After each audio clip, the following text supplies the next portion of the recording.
So the next part we've got is 7th fret barred, and then 11, 7, 10. So this is actually the same idea as what we did here with the 14th fret. Same thing, except it's lower, which makes it way harder to play. There we go.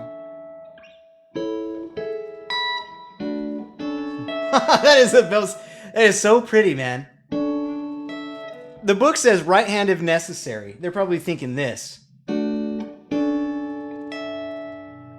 which you could do. I mean, that would be necessary probably if I had to do this any lower. Like if I went here, I could do that, I guess. Without the right hand, you do it. You remember on in the like. Yeah, you would do it the same way that you did the. Oops. Yeah, I guess. It's like the same thing we did here, except now it's here. Oof. All right. And that's the first two staves, right? So from the beginning, we had this.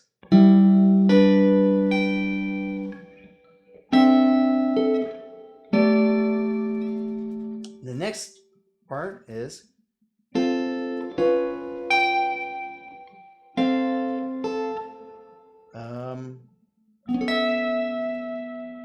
next part.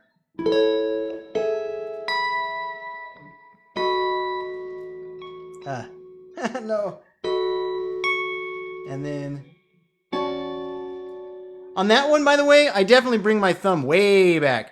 I mean, I'm still using it, but I'm borderline not. I'm just kind of like, I'm actually kind of using my arm to be my thumb. You know what I'm saying? Like the resistance that your thumb offers when you press against the strings. I'm using that. I'm using my elbow or my right hand as that resistance, and I press against the elbow.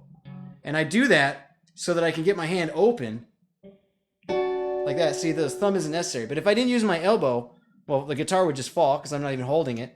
And I would be pressing the neck of the guitar towards my body, you know. Anyway, it's kind of a, you know, you don't need to use your thumb in that case, which means you can open your hand up like this instead of being like, kind of like trying to open it half closed like that. So anyway, that's might be helpful. Then the next part, same thing, by the way. I'm actually not really using my thumb. I mean, I'm exaggerating it right now. I keep the thumb on the neck, basically. But I'm not really using my thumb. And I'm using my right arm instead. Okay, so, and there we go. Whole thing so far.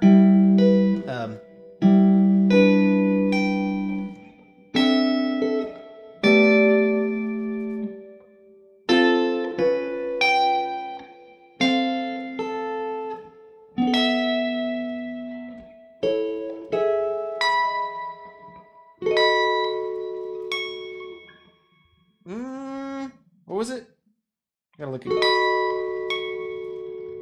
Oh, that one, yeah. I forget. And then now, in the next chord, 17, 14 on the A and D string, 14 and 17, whoa, on the B and high E. You could bar this. I find that actually kind of hard. Maybe it's because this guitar is kind of a shorter scale length, and to fit my fingers in there, I find it's actually easier. Oops. If easier, and then I just bomb it completely. But I find it easier like this. I've got my ring, index, middle, and pinky. Like that. Whew. He probably, maybe he barred it, I don't know, but that feels good to me. Next we have the 14, 11 on, and 14 and 12. That's going to be, actually that's the same shape you remember we did for the G9, like this? Oh yeah, yeah, yeah, I didn't think of that. So we had the G9 and the A9. This is the exact same shape, except it's changing strings. It's going to be on the E, A, D string, skipping the G, and then playing the B string.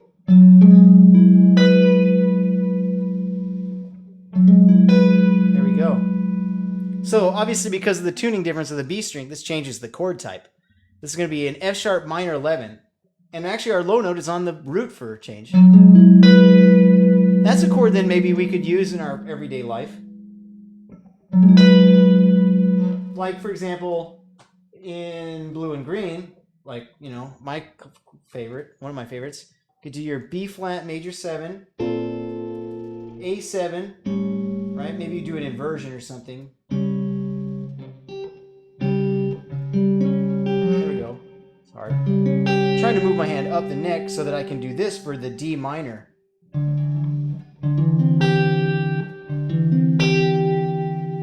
Which is the chord that we just did here. Oops. Well, if you mess it up, it sounds terrible. There you go. So that'd be this then.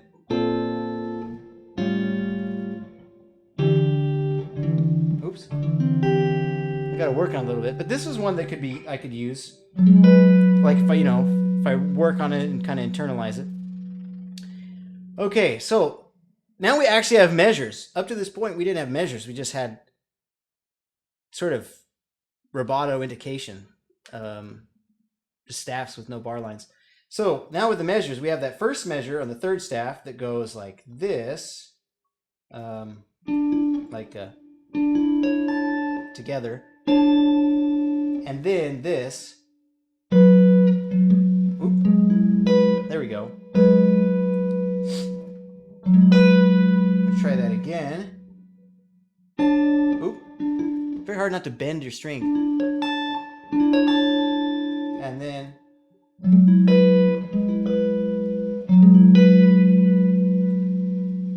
try that one more time.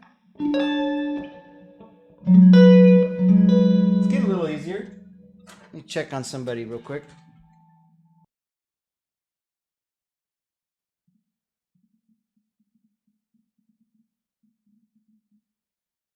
Hey, is that Robert? What's up, man? Not much. You can. Oh no, that's all right. I'm gonna post this later anyway, so I'll edit the space out and stuff. But I'll post this later, so you can catch up with where we missed. And anyway, yeah, man. So you got a guitar handy? Yeah. Okay.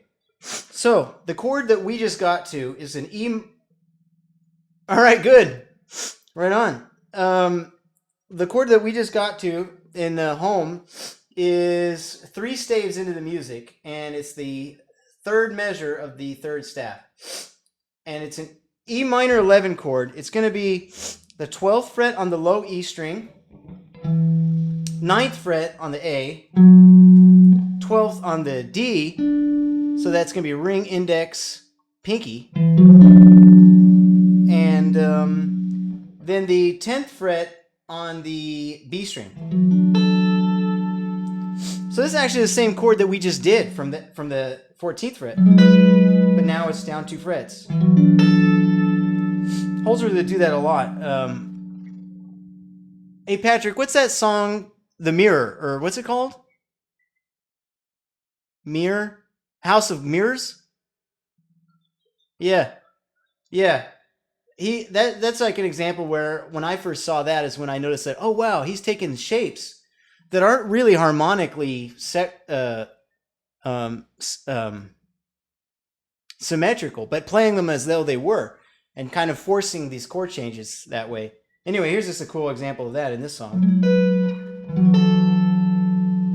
Okay, but when he plays it here at the E minor 11, he plays it all together, and then it looks like he arpeggiates those 3.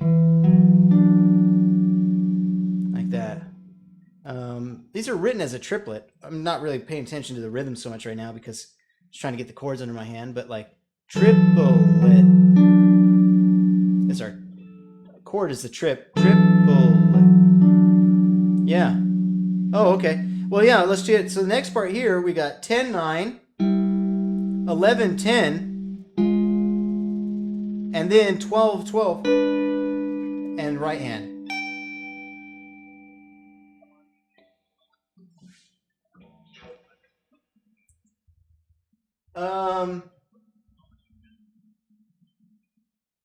Or it kind of, yeah, it does actually. It starts off with that G6, doesn't it?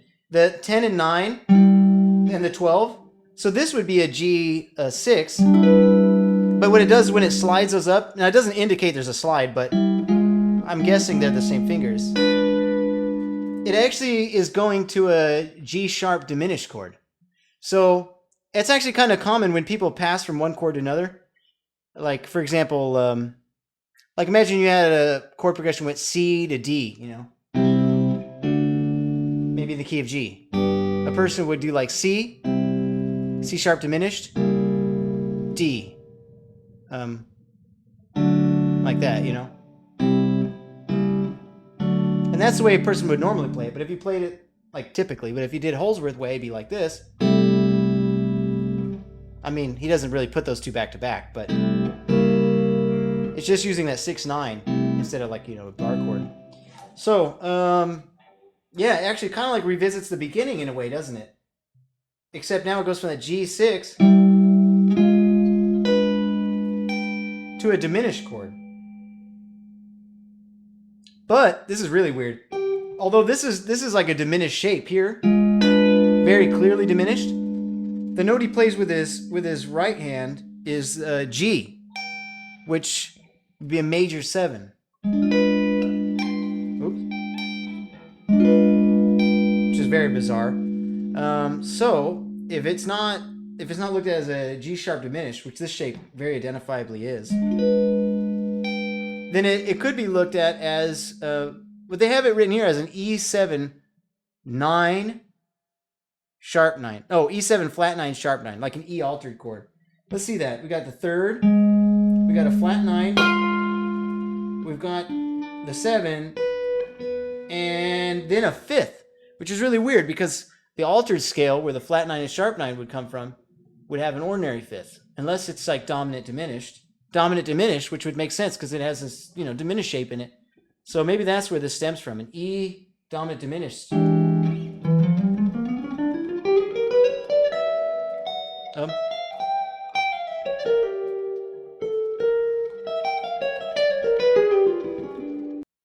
So yeah, I think that's where this then comes from. So you could use it on functioning dominant chords, E7, like any, you know, I mean any functioning dominant chord. So it kind of takes that. Boy, that's really cool, and that would explain where those notes come from. So all right, yeah, let me try that whole staff now. Let's see if I can remember this. I mean, even following it along with my eyes. So these notes together, followed by these notes, and then and then this. Oh, wow, that's hard. tap that one. That's okay. I have trouble with the taps. Because I want them to ring out really nice. And the next chord is a chord that we had in the first staff. Merciful that he's playing the same shape. Alright, so 14, 11, 14 on the A, D, and G. And the 12th fret on the high E. Okay, well, now, before I bother going farther, I want to see if I can play from the beginning to there, because that seems like kind of a nice place to pause for a moment. So far we got this.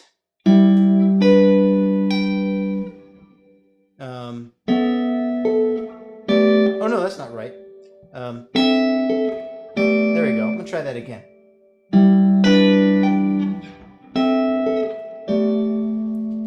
And the next part is...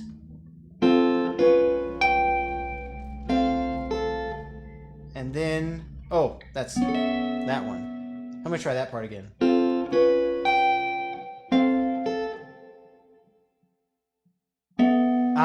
Try again.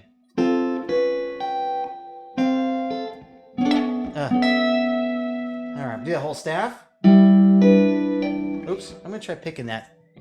Dang. It's hard either way to pick it or hammer it. And then...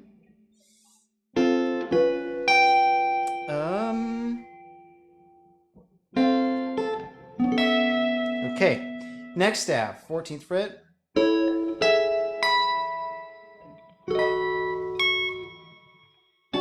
I think that's my favorite part of the whole song so far. And then, wow, that is tricky, followed by...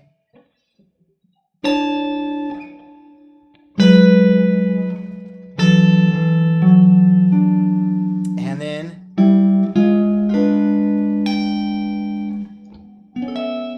Whew, wow, that is hard.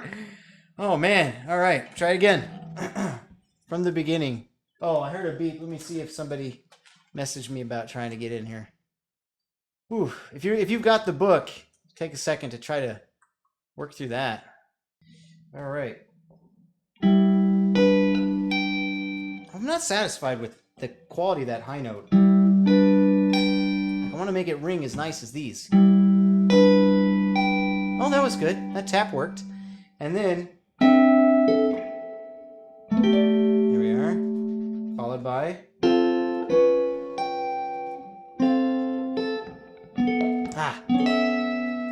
And then...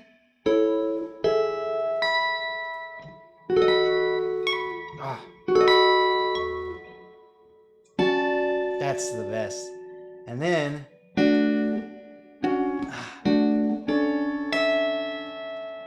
And...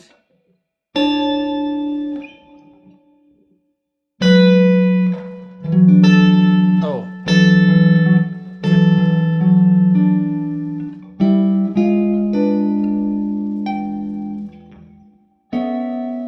Wow. Okay, try again.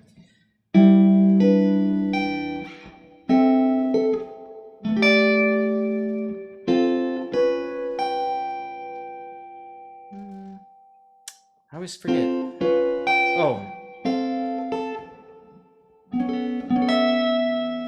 And then...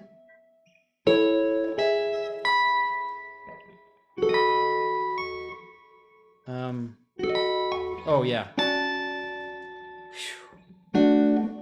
Oh. That's the hardest part, probably. That stretch is intense. And...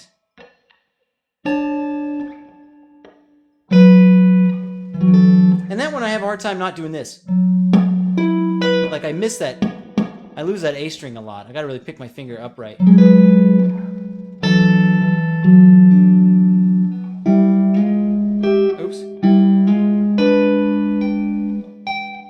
I need that strong.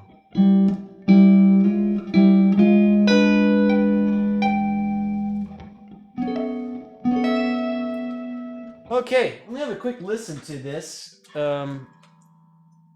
looking at the live version real quick.